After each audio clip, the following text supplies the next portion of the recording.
The Japanese master, Nanin, gave audience to a professor of philosophy. Serving tea, Nanin filled his visitor's cup and kept pouring.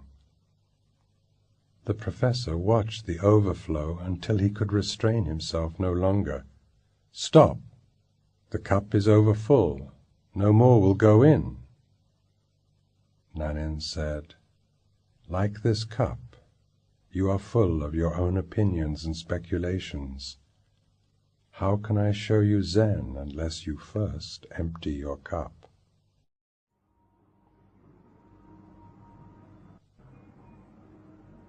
You have come even to a more dangerous person than Nanin.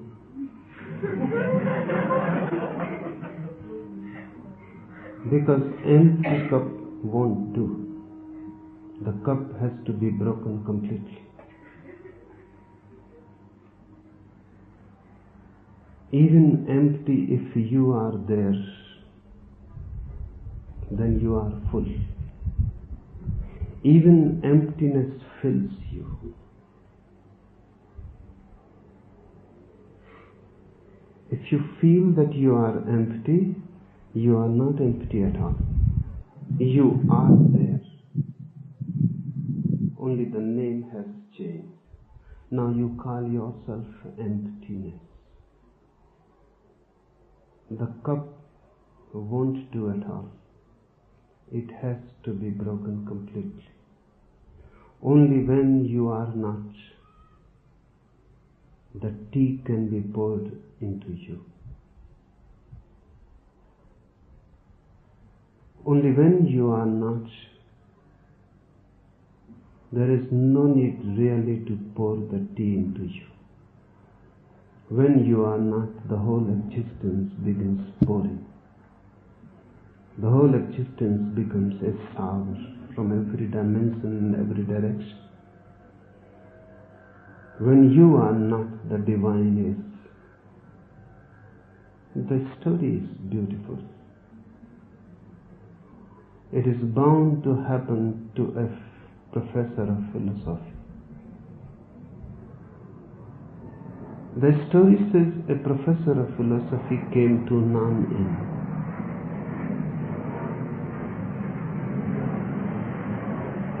He must have come for wrong reasons.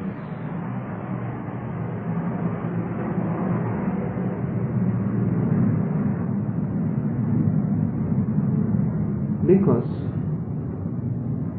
a professor of philosophy, as such, is always wrong.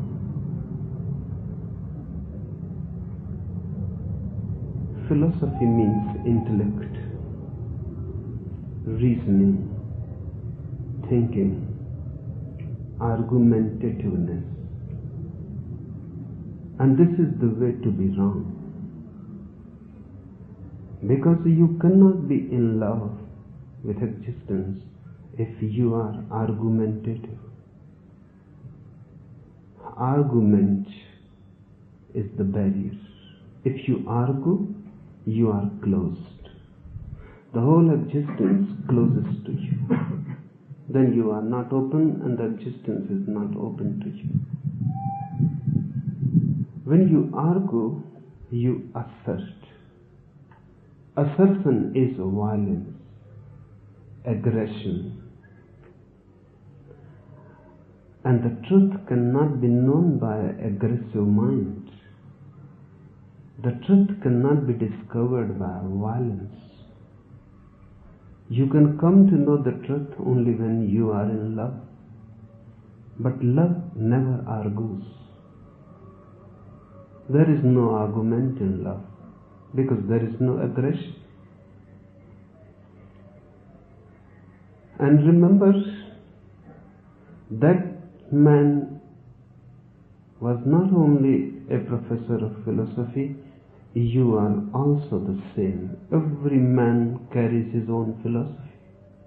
And every man in his own way is a professor because you profess your ideas. You believe in them. You have opinions, concepts. And because of opinions and concepts, your eyes are dull. They cannot see. Your mind is stupid. It cannot know. Ideas create stupidity. Because more the ideas are there, the more mind is burdened. And how a burdened mind can know? More the ideas are there, it is just like dust which has gathered on a mirror. How the mirror can mirror? How the mirror can reflect?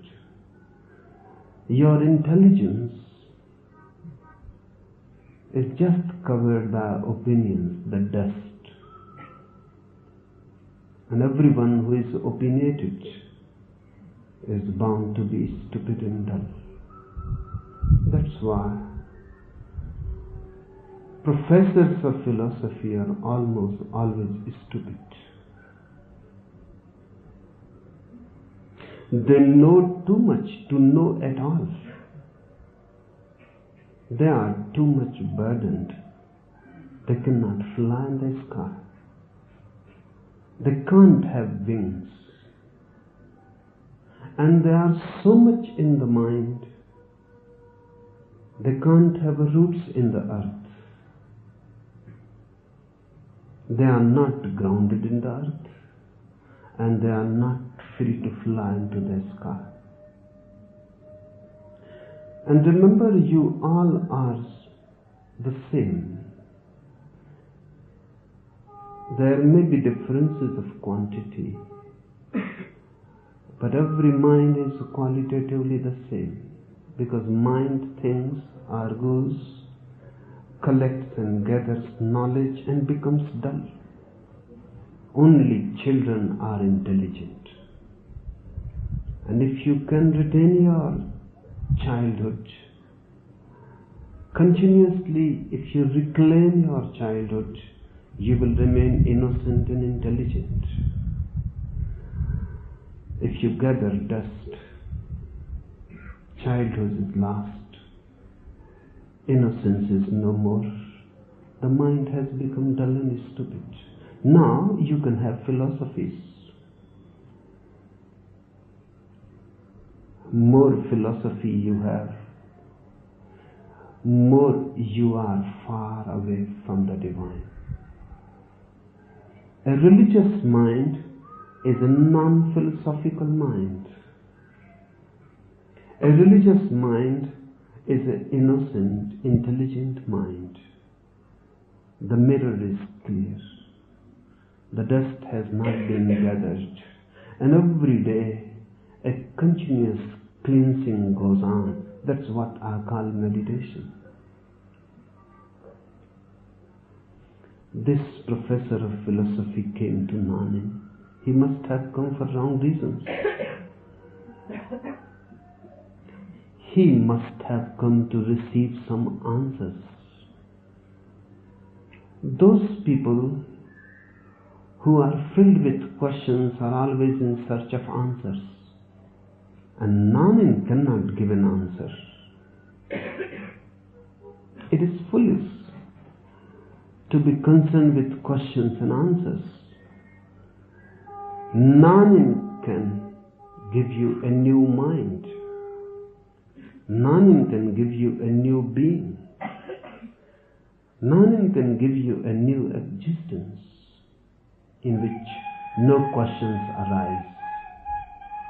But Nanin is not interested to answer any particular question. He is not interested in giving you answers.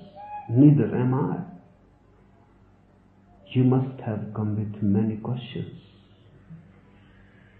Bound to be so. Because mind gives birth to questions.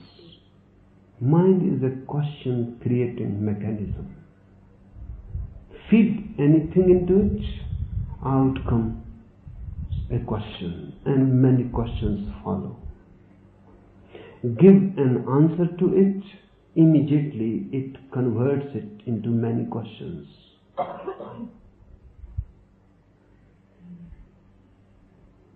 You are here filled with many questions. Your cup is already full. No need for Nanin to pour any tea into it. You are already overflowing.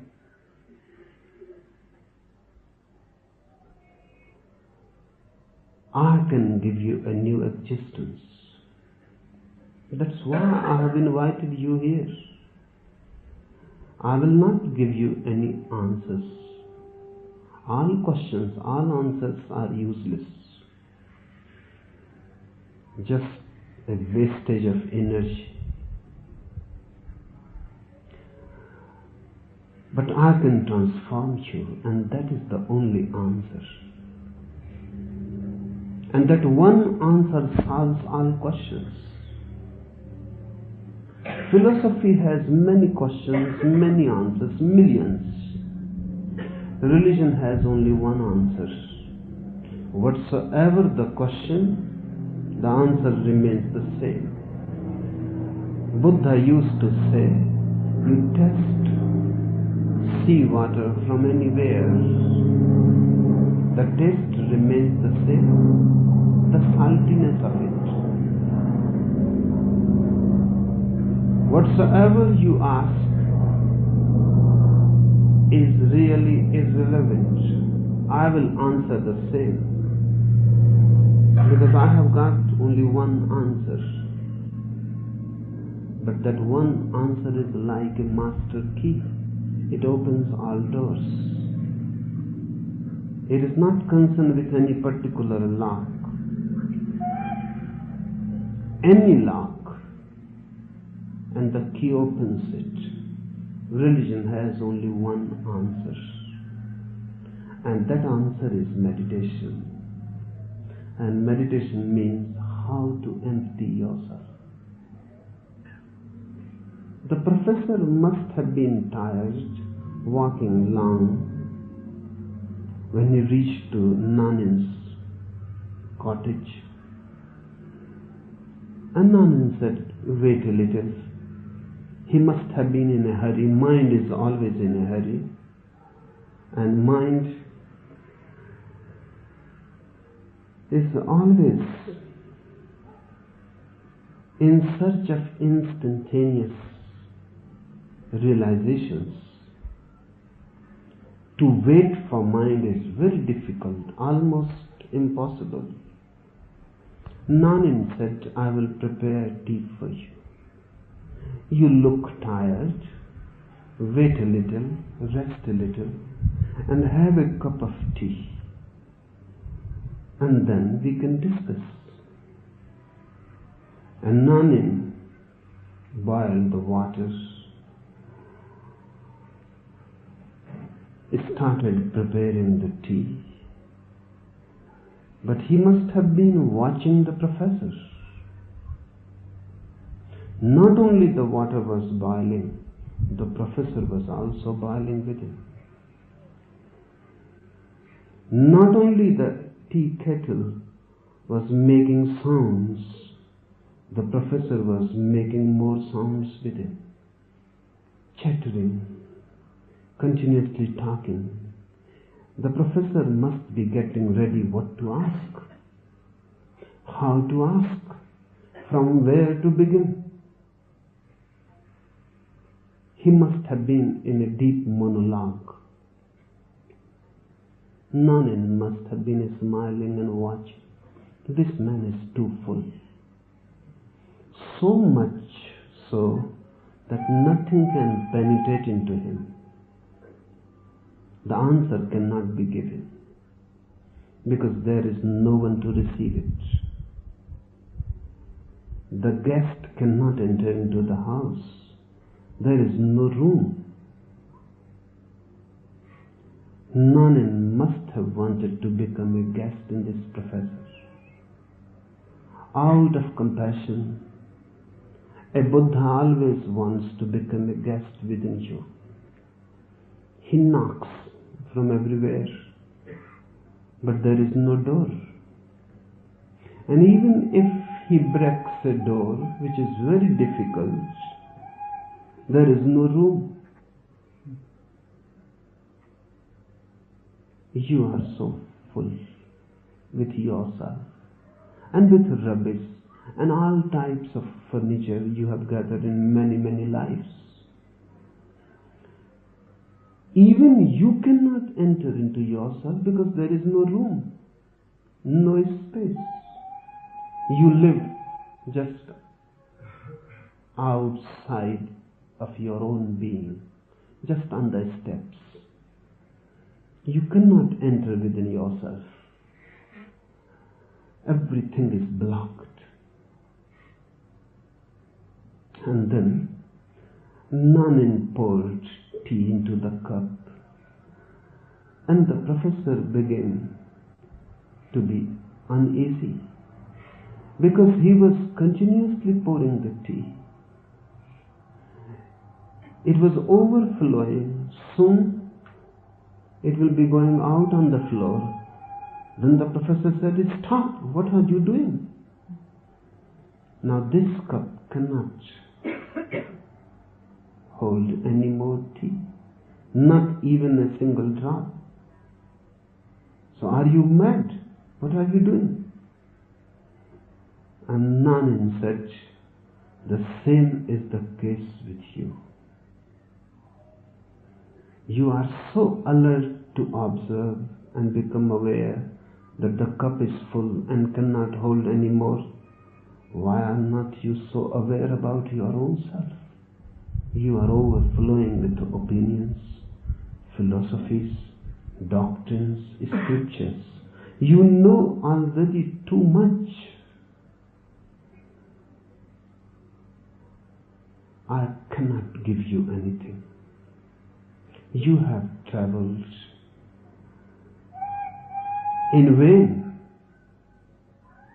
Before coming to me, you must have emptied your cup. Then I can pour something into it. But I tell you, you have come to be a more dangerous person. No, empty cup I won't allow. Because if the cup is there, you will fill it. You are so addicted and you have become so habituated that you cannot allow the cup empty even for a single moment.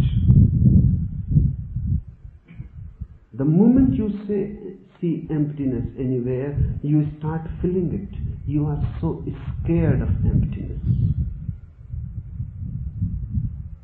You are so afraid. Emptiness appears like death. You will fill it by anything, but you will fill it. No, I have invited you to be here to break down this cup completely. So even if you want, you cannot fill.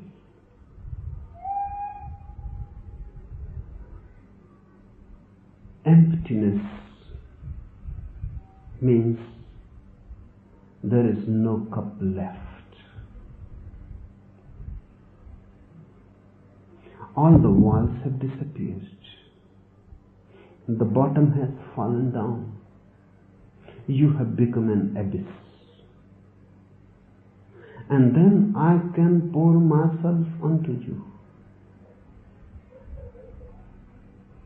Much is possible if you allow. But to allow is arduous. Because to allow,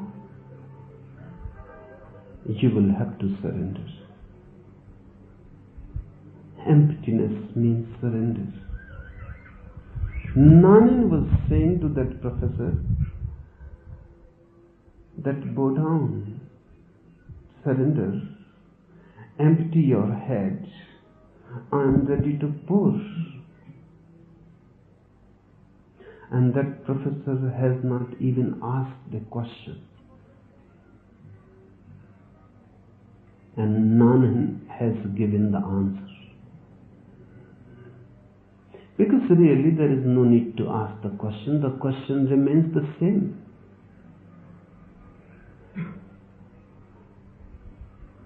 You ask me or not, I know what is the question. So many of you are here, but I know the question because the deep down the question is one: the anxiety, the anguish, the meaninglessness, the futility of whole life, not knowing who you are, but you are filled. Allow me to break this cup. This camp is going to be a destruction, a death. If you are ready to be discharged, something new will come out of it. Every destruction can become a creative birth. If you are ready to die, you can have a new life. You can be reborn. I am here just to be a midwife. That's what Socrates used to say, that a master is just a midwife. I can help. I can protect. I can guide. That's all.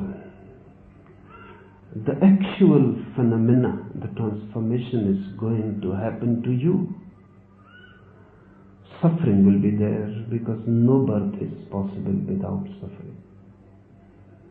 Much anguish will come up because you have accumulated it and it has to be thrown.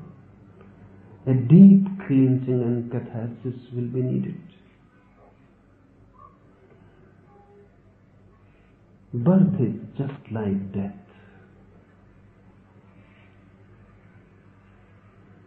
But the suffering is worth taking.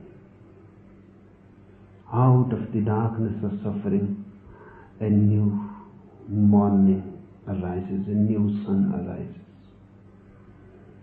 And the dawn is not very far when you feel darkness too much. When suffering is unbearable, bliss is very near. So don't try to escape from suffering. That is the point where you can miss. Don't try to avoid it. Pass through it. Don't try to find some way which goes roundabout. No, that won't do. Pass through it. Suffering will burn you, destroy you, but really you cannot be destroyed. All that can be destroyed is just the rubbish that you have gathered. All that can be destroyed is something that is not you. When it is all destroyed, then you will feel that you are indestructible, you are deathless. Passing through death, consciously passing through death, one becomes aware of life eternal.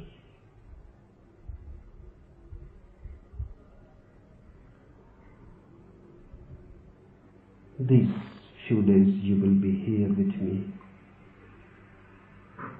Many things are possible. But the first step to remember is pass through suffering. Many times I create suffering for you.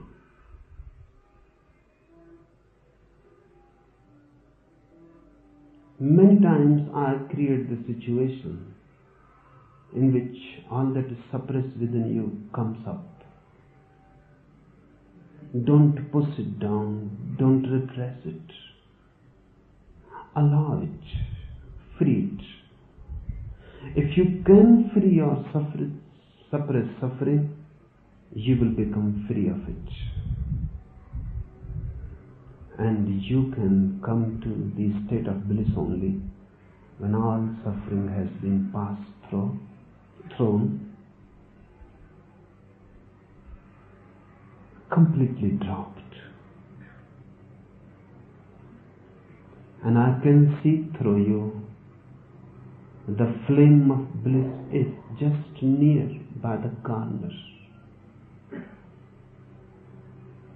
Once a glimpse, and that flame becomes yours. I will push you in many ways to have a glimpse of it. If you miss, you will be responsible, no one else. The river is flowing, but if you cannot go down, if you cannot come down from your egoistic state of mind, you may go back thirsty. Don't blame the river. The river was there, but you were paralyzed by your ego. That's what Nanan says. Empty the cup, that means empty the mind. Ego is there, overflowing. And when ego is overflowing, nothing can be done. The whole existence around you, but nothing can be done. All around the divine, surrounded, but nothing can be done. From nowhere the divine can penetrate you. You have created such a citadel. Empty the cup, rather throw the cup completely. When I say throw the cup completely, I mean be so empty that you don't have even the feeling that I am empty. Once it happened, a disciple came to Bodhidharma and said, Master, you told me to be empty, now I have become empty. Now what else you say? Bodhidharma hit him hard with his staff on the head and said, go and throw this emptiness out.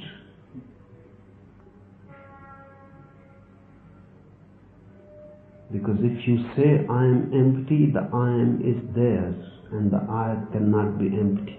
So emptiness cannot be claimed. No one can say I am empty. And just like no one can say I am humble. If you say I am humble, you are not. Who claims this humility? Humbleness cannot be claimed. If you are humble, but you cannot say. Not only cannot say, you cannot feel that you are humble, because the very feeling will give birth to the ego again. Be empty, but don't think that you are empty. Otherwise, you have deceived yourself. You have brought many philosophies with you. Drop them. They have not helped you at all. They have not done anything for you. It is time enough, right time. Drop them. Wholesale, not in parts, not in fragments. For these few days you will be here with me. Just be without anything. I know it is difficult, but still I say it is possible. And once you know the knack of it, you will laugh of the whole absurdity of the mind that you were carrying so long. It is just like I have heard about a man who was traveling in a train for the first time, a villager. He was carrying his luggage on his head, thinking that putting it down will be too much for the train to carry. And I have paid only for my own self. I have purchased the ticket, but I have not paid for the luggage. So he was carrying the luggage on his head. The train is carrying him and his luggage. Whether he carries it on his head or puts it down makes no difference for the train. Your mind is an unnecessary luggage. It makes no difference to this existence that is carrying you. You are unnecessarily burdened. I said, drop it. The trees exist without the mind and exist more beautifully than any human being. The birds exist without the mind and exist in a more ecstatic state than any human being. Look at the children, which are still not civilized, which are still wild. They exist without the mind. And even a Jesus or a Buddha will feel jealous of their innocence. There is no need for this mind. The whole world is going on and on without it. Why you are carrying it? Just thinking that it will be too much for the God? Too much for existence?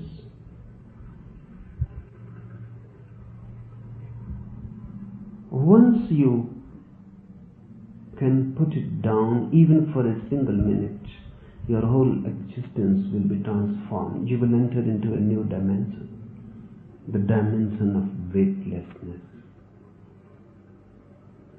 And that's what I am going to give you. Wings into the sky, into the heaven. Weightlessness gives you those wings. And roots into the earth. A groundedness, a centering.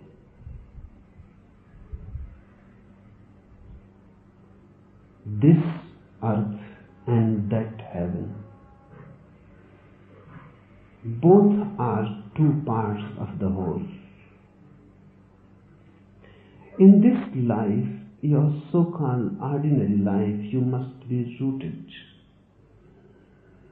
And in your inner space, into the spiritual life, you must be weightless and flying and flowing, floating. Roots and wings I can give to you if you allow, because I am only a midwife.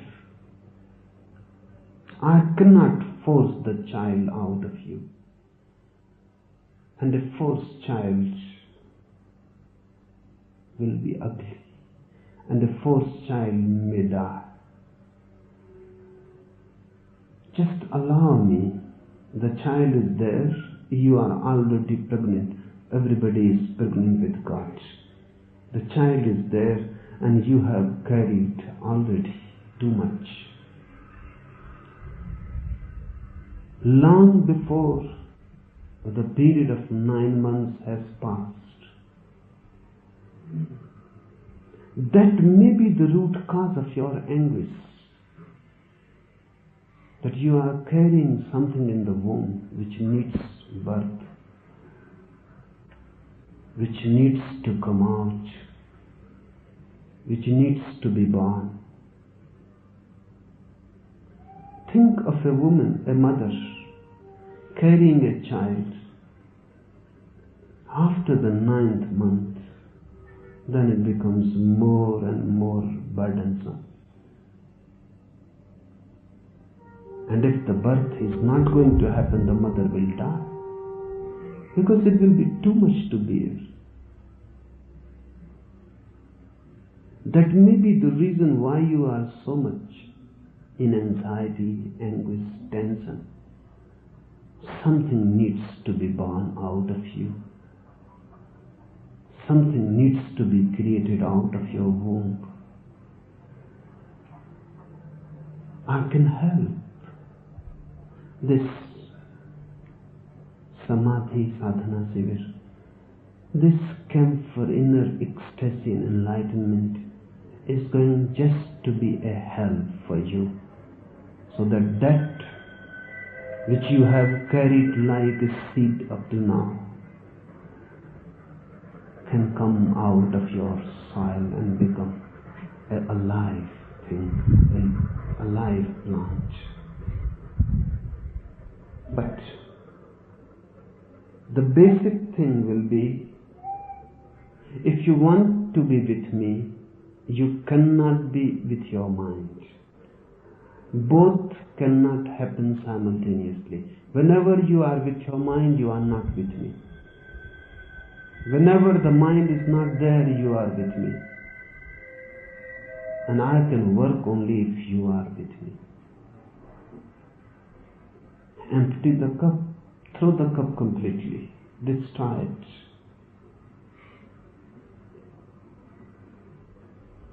This camp is going to be in many ways different. This night, I start a completely new phase of my work. You are fortunate enough to be here because you will be witness of a new type of inner work. I must explain to you because tomorrow morning the journey starts.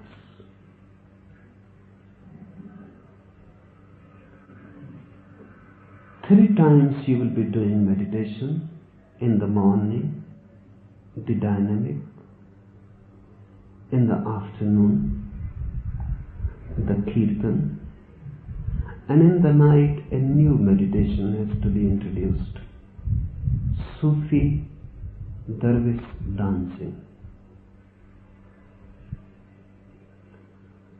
All these three meditations are fragments of one whole. The first meditation which you will be doing in the morning is related with the rising sun.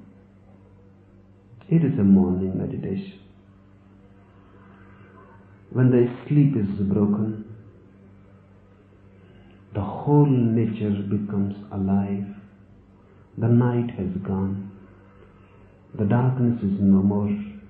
The sun is coming up. Everything becomes conscious and alert. So this first meditation is a meditation in which you have to be continuously alert, conscious, aware.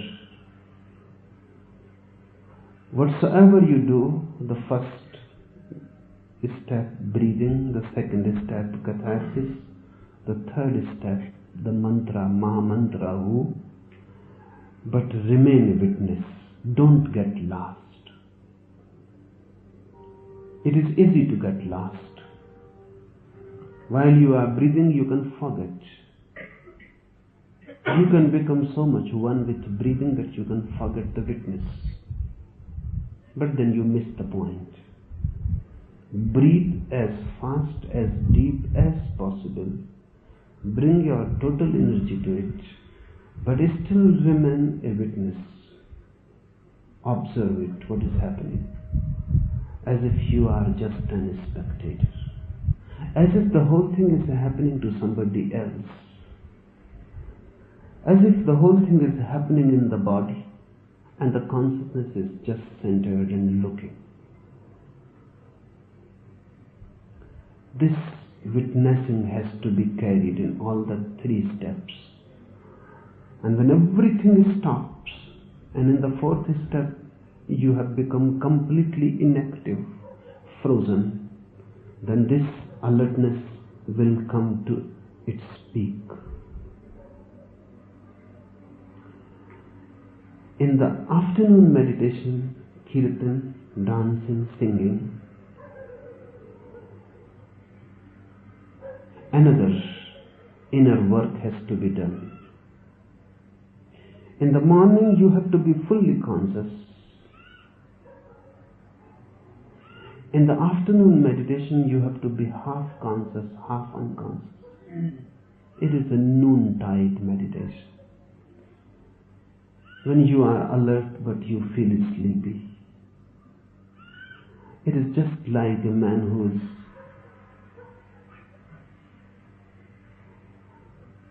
under the influence of some intoxicant, walks but cannot walk rightly, knows where he is going, but everything is dim. He is conscious and not conscious. He knows he has taken alcohol. He knows his feet are wavering, but he knows. Half asleep, half awake. So in the afternoon meditation, remember this. Act as if you are intoxicated.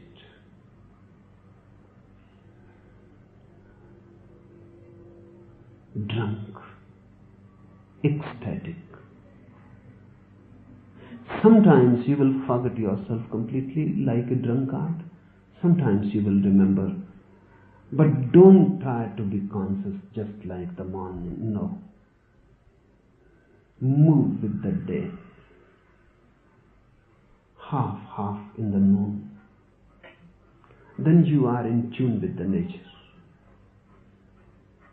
In the night, just the opposite than the morning. Be completely unconscious. Don't bother at all. The night has come, the sun has set. Now everything is moving into unconsciousness. Move into unconsciousness. This whirling, Sufi whirling, is one of the most ancient techniques. One of the most forceful. It is so deep that even a single experience can make you totally different. With open eyes, you have to will. Just like small children go on twirling. As if your inner being has become a center and your whole body has become like a wheel moving. The potter's wheel moving. In the center you are, but the whole body is moving. Start slowly, clockwise. If somebody feels it is very difficult to move clockwise, then anti-clockwise. But the rule is to move clockwise. If few people are leftists, left-handed, then they may feel it difficult. They can move anti-clockwise. And there are almost 10% of people who are left-handed. So if you feel that clockwise you feel uneasy, move anti-clockwise. But start with clockwise, then feel. With open eyes, you start moving. Music will be there, slow, just to help you. In the beginning, move very slowly, don't go fast. Very slowly, enjoy. And then by and by go faster. First 15 minutes go slowly. Second 15 minutes fast. Third 15 minutes more fast. Fourth 15 minutes just completely mad. Then bring your total energy, you become a whirlpool, an energy whirlpool. Last completely in it, no witnessing, no effort to observe. Don't try to see, be the whirlpool. Be the whirling. 1 hour. In the beginning, you may not be able to stand so long. But remember one thing, don't stop by yourself. Don't stop the whirling. If you feel it is impossible, the body will fall down automatically, but you don't stop. If you fall down in the middle of the hour, there is no problem. The process is complete. But don't play tricks with yourself. Don't deceive. Don't think that now I am tired, it is better to stop. No. Don't make it a decision on your part. If you are tired, how can you go on? You will fall automatically. So don't stop yourself. Let the willing itself come to a point where you fall down. When you fall down on your stomach. And it will be good if your stomach is in direct touch with the earth. Now close the eyes. Lie down on the earth as if lying down on the breast of your mother, a small child lying down on the breast of the mother. Become completely unconscious. And this whirling will help. Whirling gives intoxication to the body. It is a chemical thing. Exactly, it gives you intoxication. That's why sometimes you may feel giddy, just like a drunkard. What is happening to the drunkard? Hidden behind your ears is a sixth sense, the sense of balance. When you take any drink, any alcoholic thing, any intoxicant drug, it goes directly to the seat of balance in the ear and disturbs it. That's why a drunkard cannot walk, feels dizzy. The same happens in whirling. If you will really, the same will be the effect. You will feel intoxicated, drunk, but enjoy. This drunk is worth. This being in a drunk state is what Sufis have been calling ecstasy, masti. In the beginning you may feel giddy. In the beginning sometimes you may feel nausea.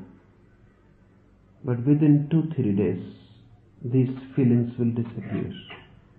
And by the 4th day you will feel a new energy in you that you have never known before.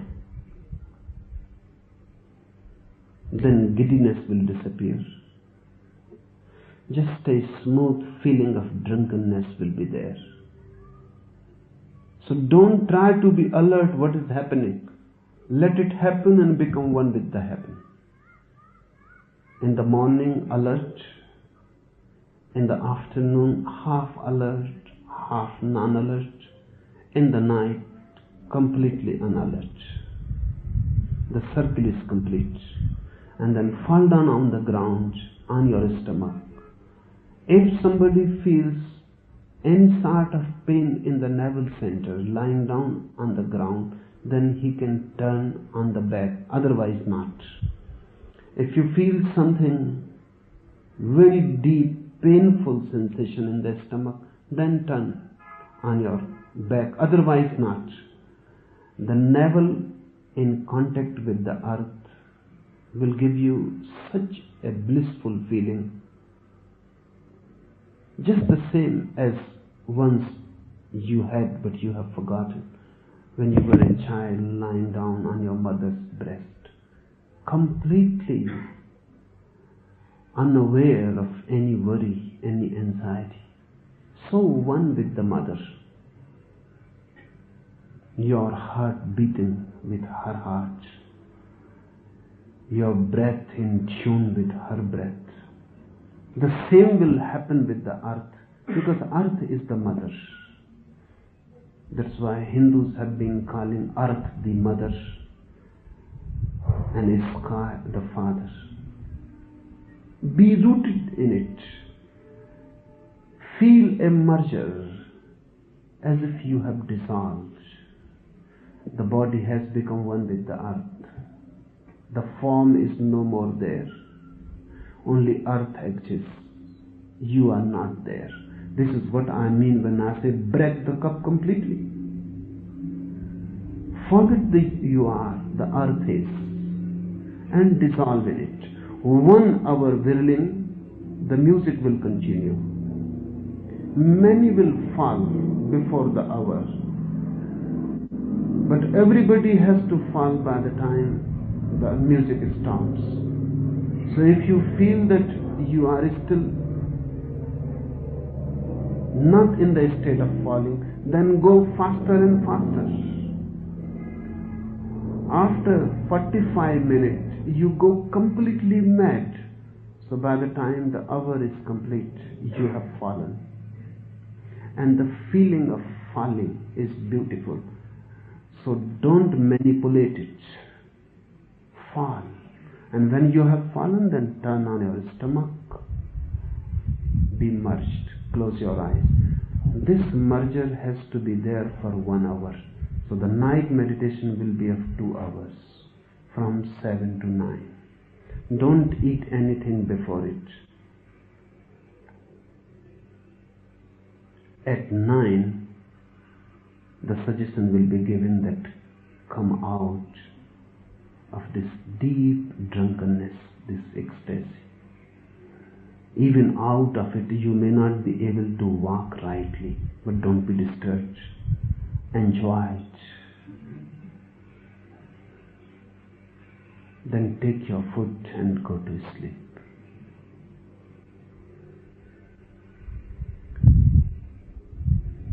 Another new thing. I will not be there, only my empty chair will be there.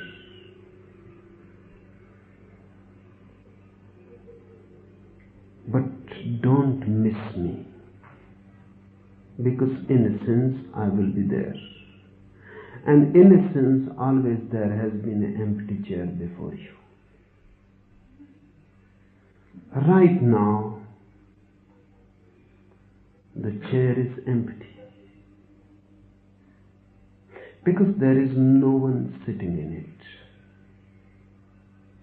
I am talking to you, but there is no one who is talking to you. Difficult to understand.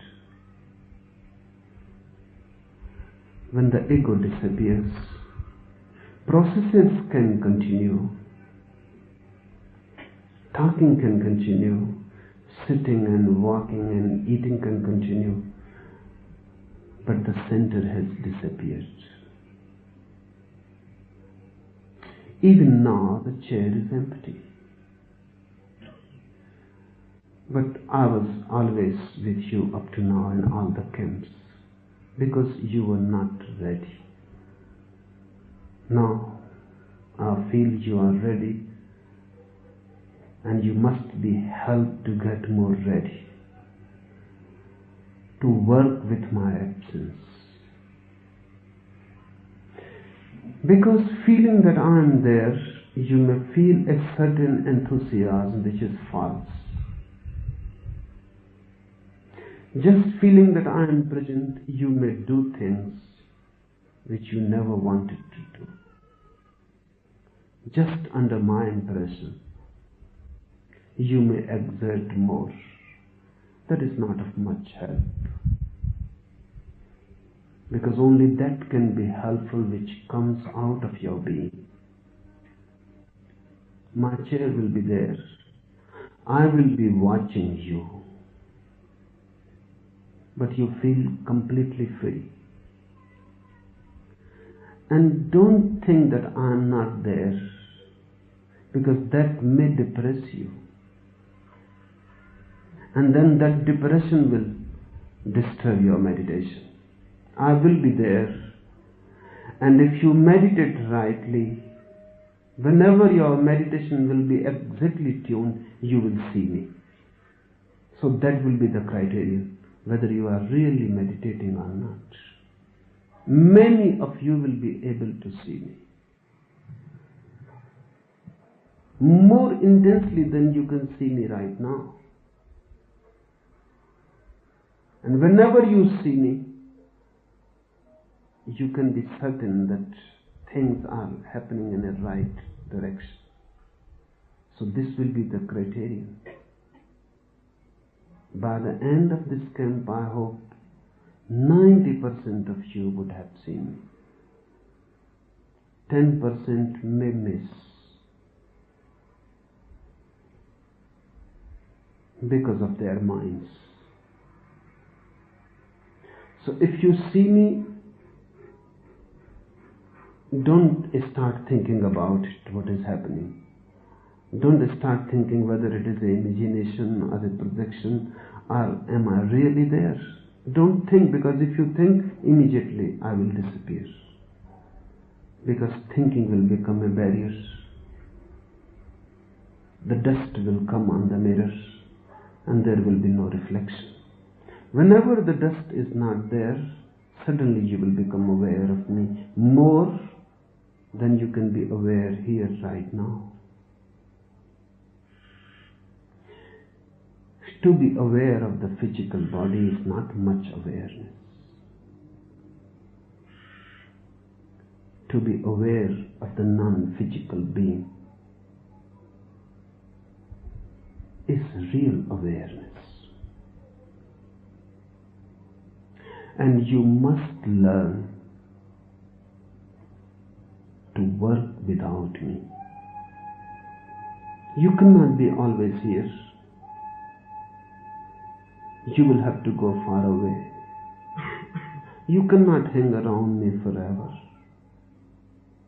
You have other works to do. From different countries all over the world you have come. You will have to go. Few days you will be here with me. But if you become addicted to my physical presence, then rather being a help, it may become a disturbance, because then when you go away, you miss me. Your meditation should be such here that it can happen without my presence. Then wherever you go, the meditation will not be in any way affected. And this too has to be remembered, that I cannot be always in this physical body with you. One day or the other, the physical vehicle has to be dropped. My work is complete as far as I am concerned. If I am carrying this physical vehicle, it is just for you. Someday it has to be dropped. Before it happens, you must be ready to work in my absence or in my non-physical presence, which mean the same. And once you can feel in my absence, you are free of me. And then even if I am not here in this body, the contact will not be lost. It always happens when a Buddha is there, his physical presence becomes so meaningful. And when he dies, everything is shattered. Even a disciple like Ananda, his most intimate disciple, started crying and weeping when Buddha said, "Now I have to leave this body." For 40 years Ananda was with Buddha, 24 hours, just like a shadow. He started crying and weeping like a child Suddenly he has become an orphan. Buddha asks, what are you doing? Anand says, it will be impossible now for me to grow. I couldn't grow when you were there. So how can I grow now? It may be now millions of lives that I come across a Buddha again. So I am lost. Buddha said that my understanding is different, Anand. When I am not there, you may become enlightened immediately. Because this has been my feeling that you have become too much attached to me, and that attachment is working like a block. You have become too much attached to me. That very attachment is working like a barrier. And this happened, as Buddha said. The day Buddha died, Ananda became enlightened. There was nothing to cling now. But why wait? When I die, then you become enlightened. Why wait? My chair can be empty. You can feel my absence. And remember, only when you can feel my absence, you can feel my presence. If you cannot see me while my physical vehicle is not there, you have not seen me at all. This is my promise. I will be there in the empty chair. The empty chair will not be really empty. So behave. The chair will not be empty. But it is better that you learn to be in contact with my non-physical being. That's a deeper, more intimate touch and contact. That's why I say a new phase of my work starts with this camp. And I am calling it a samadhi sadhana sivir. It is not only meditation, it is absolute ecstasy that I am going to teach to you. It is not only the first step, it is the last.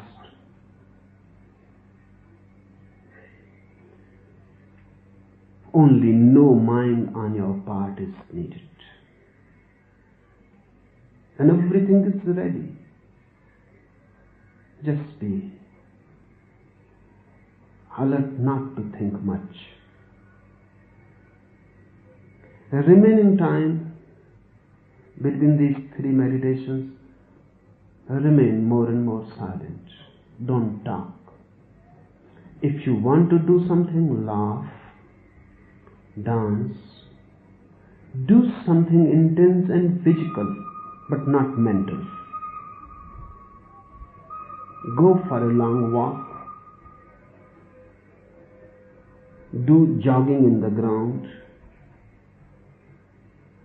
Jump under the sun. Lie down on the earth. Look at the sky. Enjoy. But don't allow the mind to function much.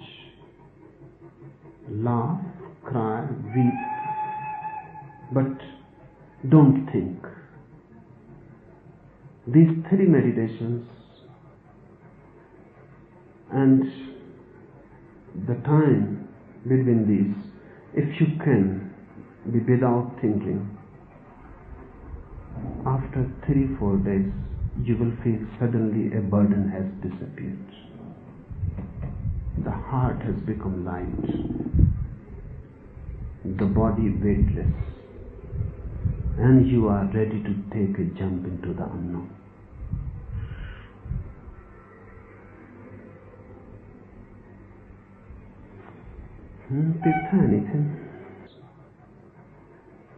The last part of what you said to us is very beautiful and blissful, but the first part is very frightening.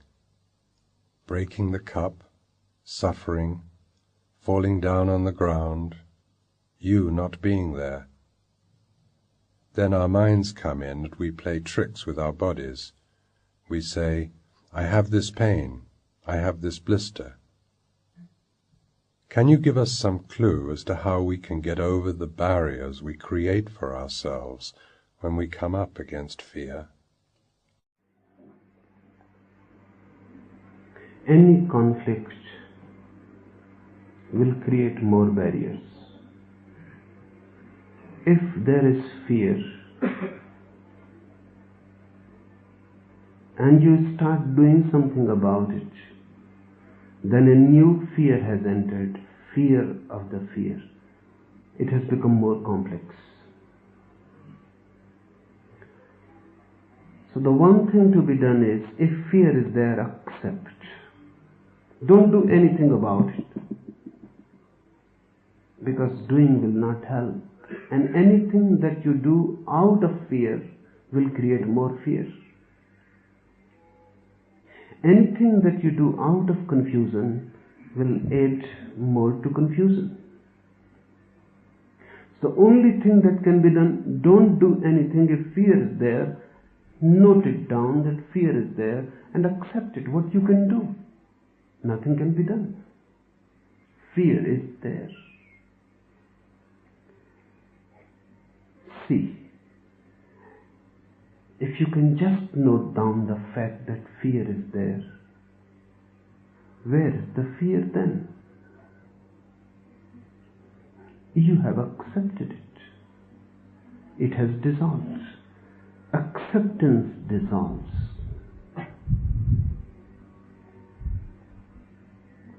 Acceptance only, nothing else.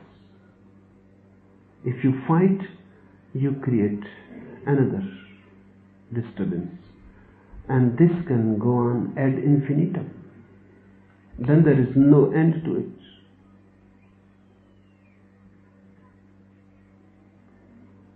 People come to me and they say that we are very afraid. What should we do?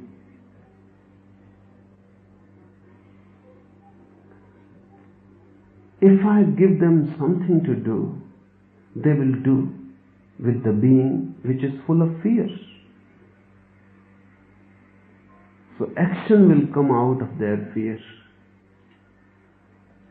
And the action that comes out of fear cannot be anything else than fear.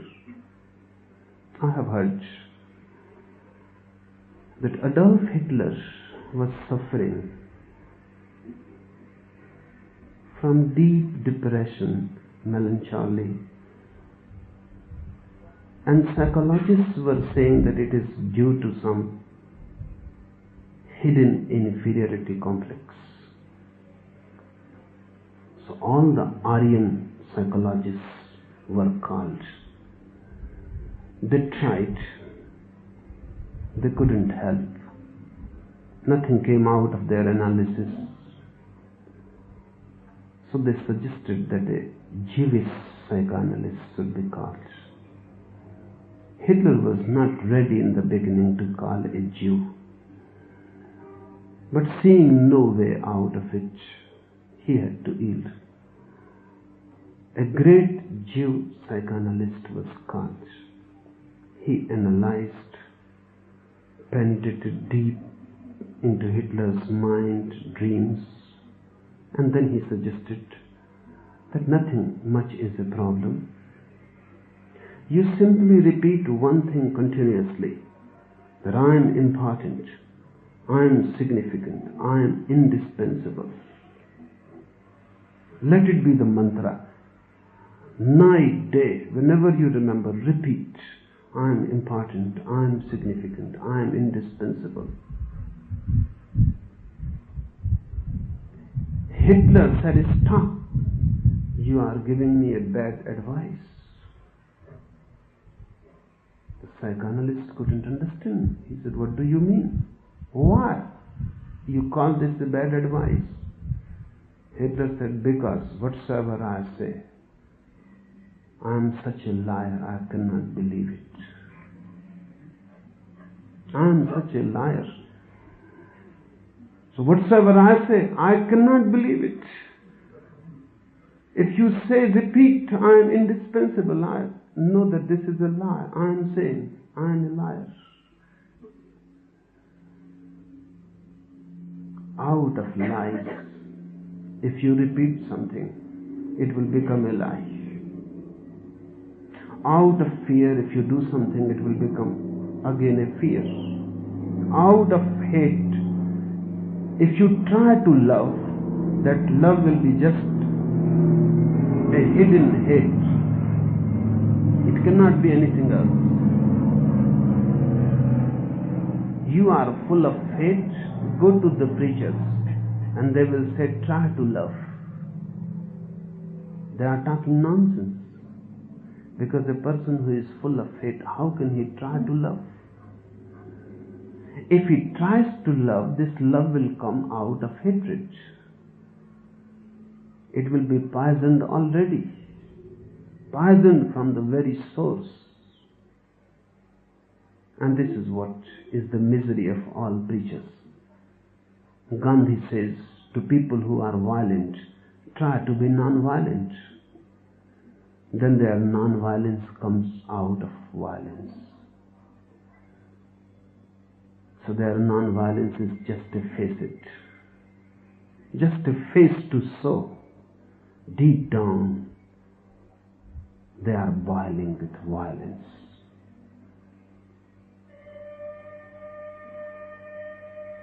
If your brahmacharya, your celibacy comes out of too much sexuality, it will be a perverted sex and nothing else. So please don't create any conflict. If you have one problem, don't create another. Remain with the one. Don't fight and create another. It is easy to solve one problem than to solve another. And the first is near the source, the second will be removed. Further removed, impossible. It becomes to solve it. If you have fear, so you have fear. Why make a problem out of it? Then you know that you have fear. Just like as you have two hands. Why create a problem out of it? As if you have only one nose, not two. Why create a problem out of it? Fear is there, accept it. Note it, accept it. Don't bother about it. What will happen? Suddenly you feel it has disappeared. And this is the inner alchemy. A problem disappears if you accept it. A problem grows more and more complex if you create any conflict with it. Yes, suffering is there, suddenly fear comes. Accept it. It is there, and nothing can be done about it. And when I say nothing can be done about it, don't think that I am talking pessimism to you. When I say nothing can be done about it, I am giving you the key to solve it.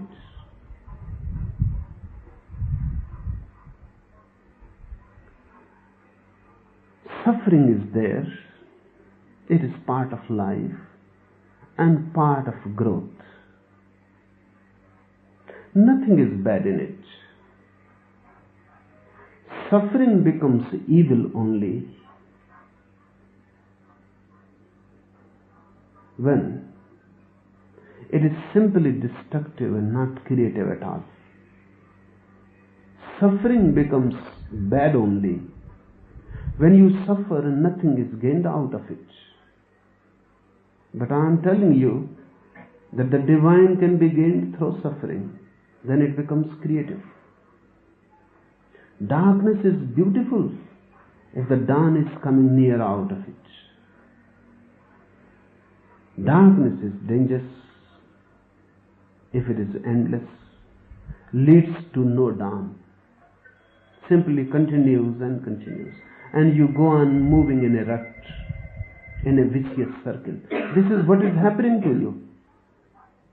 Just to escape from one suffering, you create another.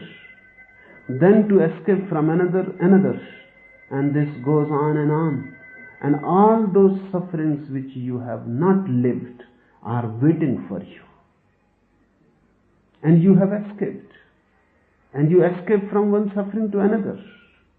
Because the mind which was creating a suffering will create another. So you can escape from this suffering to that. But suffering will be there because your mind is the creative force. Accept the suffering and pass through it. Don't escape.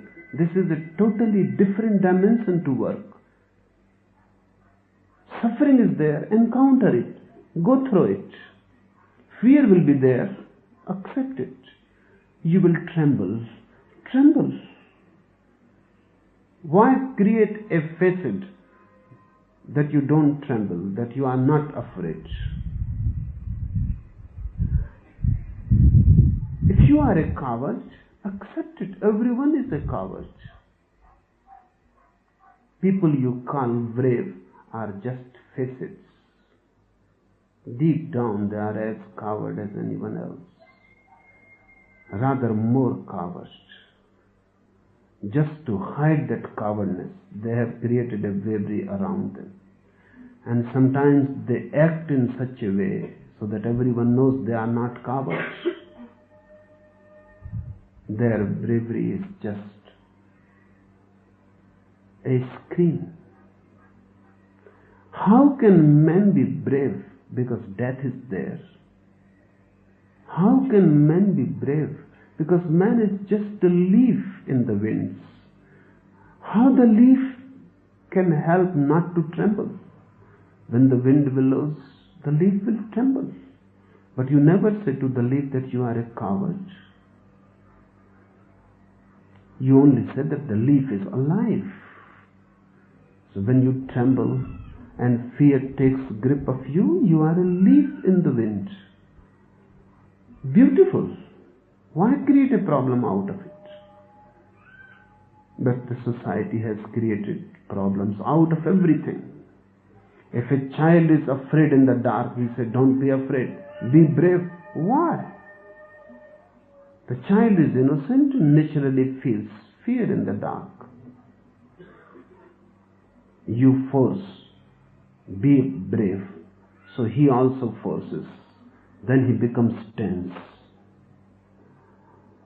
Then he passes the darkness, but not tense.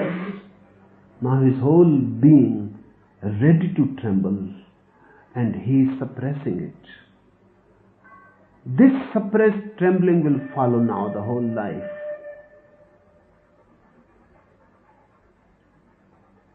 It was good to tremble in darkness, nothing was wrong.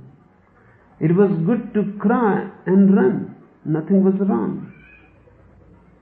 And the child would have come out of darkness more experienced, more knowing. And he must have realized, if he passed through darkness, trembling and crying and weeping, that there was nothing to fear. Suppressed, you never experience a thing in its totality. You never gain anything out of it. Wisdom comes through suffering, and wisdom comes through acceptance. Whatsoever the case, be at ease with it. And don't look to the society and the condemnation. Nobody is to judge you here. And nobody can pretend to be a judge. Don't judge others. And don't be perturbed and disturbed by others' judgment. You are alone. And you are unique. Never you were before, never you will be again. You are beautiful. Accept, and whatsoever happens, allow it to happen and pass through it. Soon, suffering will be a learning. Then it has become creative. Fear will give you fearlessness. Out of anger will compassion. Out of the understanding of hate, love will be born to you. But not as a conflict, but as a passing through with alert awareness. Accept and pass through it. And if you make it a point to pass through every experience, then there will be the death, the most intense experience. Life is nothing before it, because life cannot be so intense as death, because life is spread out on a long space, 70 years, 100 years. Death is intense because it is not spread out. It is in a single moment. Life has to pass 100 years or 70 years. It cannot be so intense. Death comes in a single moment. Death comes whole, not fragmentary. It will be so intense, you cannot know anything more intense. But if afraid, before death comes, you have escaped.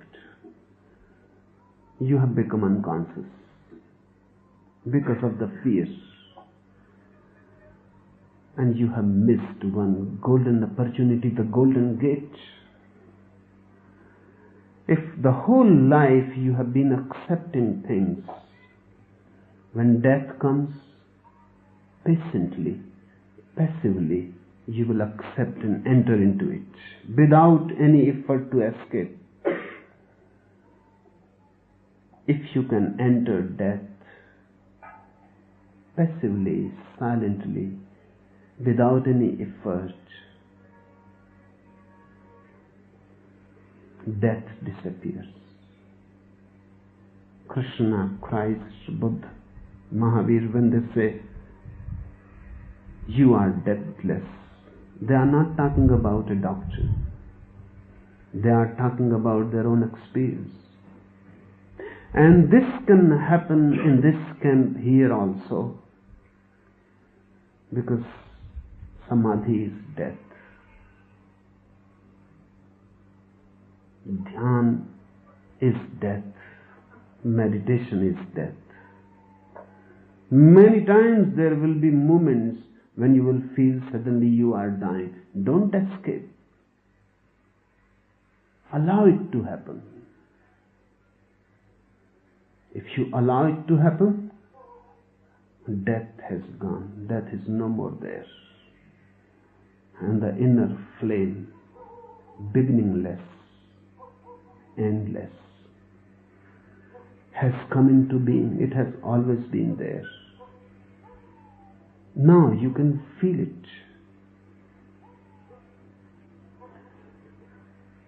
So this should be the sutra. Fears, hate, jealousy, anything whatsoever. Don't create a problem out of it. Accept it, allow it, pass through it. And you will defeat all suffering, all death. And you will become a Jina, a victorious one.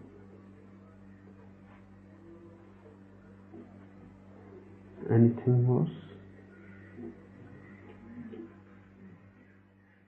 When you talk about our having to suffer, you tell us to be joyful at the same time.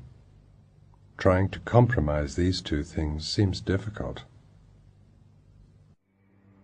When I say suffer joyfully, it looks paradoxical. And then your mind starts thinking how to compromise both, because to you they are contradictory. They are not. They only appear contradictory. You can enjoy suffering.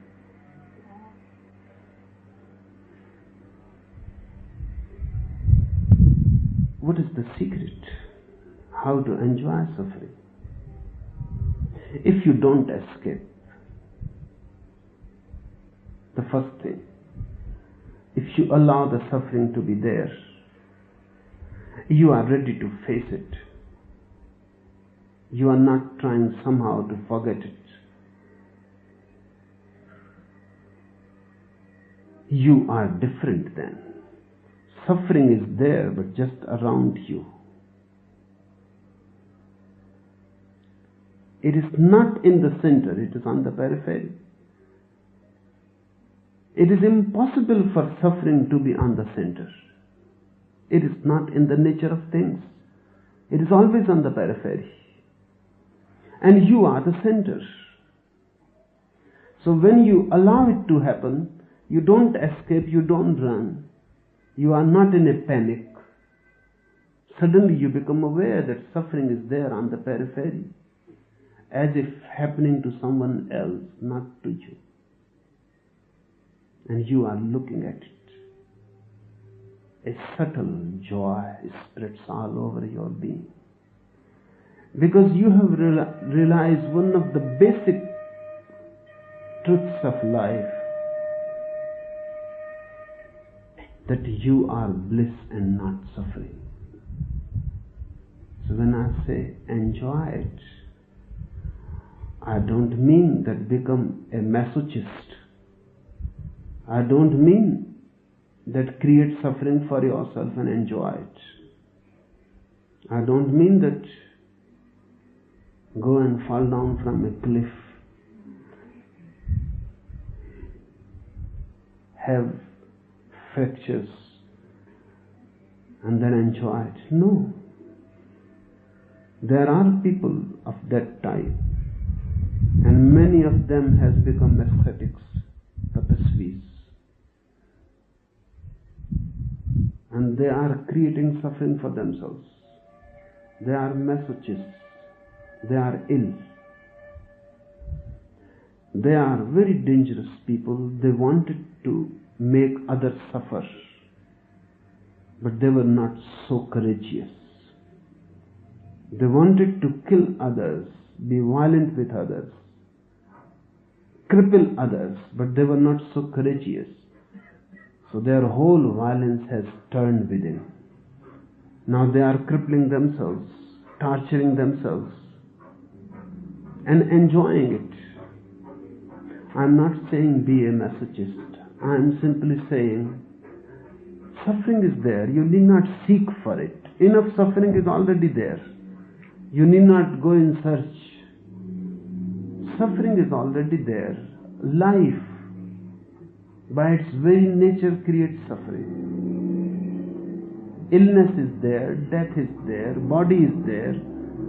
By their very nature, suffering is created. See it.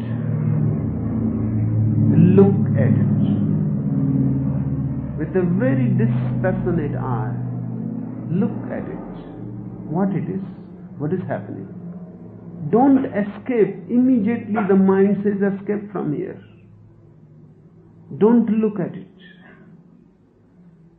But if you escape, then you cannot be blissful. Next time you fall ill and the doctor suggests remain on the bed, take it as a blessing. Close your eyes and rest on the bed and just look at the illness. Watch it, what it is. Don't try to analyze it. Don't go into theories. Just watch it, what it is. The whole body tired, feverish. Watch it. Suddenly you will feel surrounded by fever. There is a very cool point within you. The fever cannot touch it, cannot influence it. The whole body may be burning, but that cool point cannot be touched. I have heard about one Zen nun. She died. But before she died, she asked her disciples that, what do you suggest? How should I die? It is one old tradition in Zen that masters ask, because they can die consciously, so they can ask. And they are so playful, even about death, so humorous about it, joking, laughing. They enjoy devising methods how to die. So disciples suggest that, Master, this will be good if you die standing on your head. Or someone suggests that walking, because we have never seen anybody dying walking. So this Zen nun asked, what do you suggest? So they said, it will be good that we will prepare the fire, you sit in it and die meditating. She said, this is beautiful and never heard before. So they prepared a funeral pyre. The nun made herself comfortable in it, sat in a Buddha posture, and then they put fire. Flames started. One man from the crowd asked, how it feels there?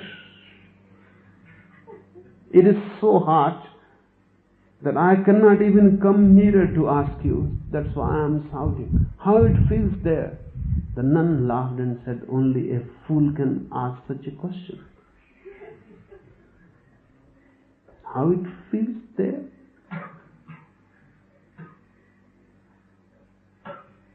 There it always feels cool.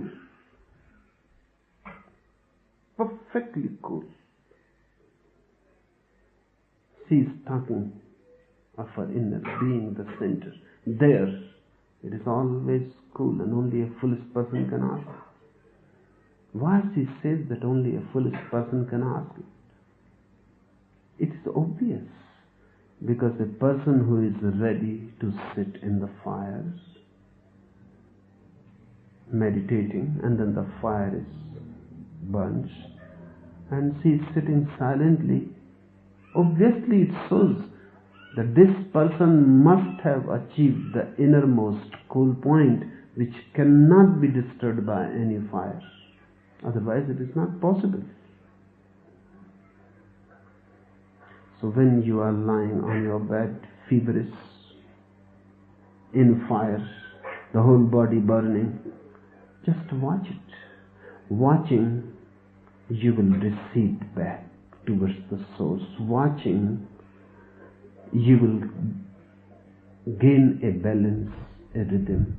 Watching, not doing anything, what can you do? The fever is there. You have to pass through it. It is no use unnecessarily fighting with it. You are resting. If you fight with the fever, you will become more feverish, that's all. So watch it. Watching fever, you become cool. Watching more, you become cooler. Just watching, you reach to a peak. Such a cool peak, even the Himalayas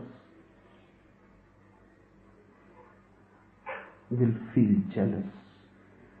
Even their peaks are not so cool. And this is the Gauri Shankar, the Everest within. And when you feel that the fever has disappeared, it has been never there really, only in the body, very, very far away, and just between you and your body.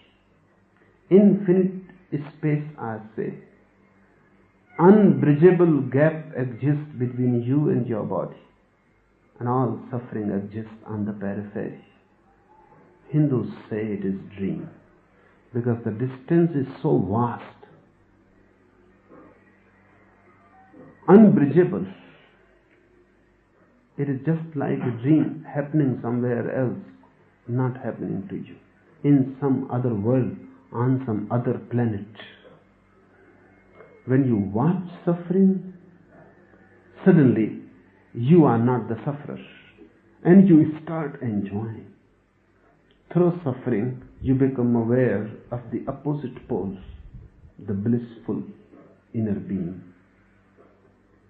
So when I say enjoy, I say watch, return to the source, get centered. Then suddenly there is no agony, only ecstasy exists. Those who are on the periphery, they exist in agony. For them, no ecstasy. Those who have come to their center, no agony exists for them. For them, only ecstasy. And when I say, break the cup, it is breaking the periphery. And when I say, be totally empty, it is coming back to the original source. Because through emptiness we are born, into emptiness we return. Emptiness is the word, really, which is better than to use God. Because with God we start feeling some person. So Buddha never uses God. He always uses sunyata, emptiness, nothingness. In the center you are a non-being, nothingness. Just a vast space, eternally cool, silent, blissful. So when I say enjoy, I mean watch, and you will enjoy. When I say enjoy, I mean don't escape.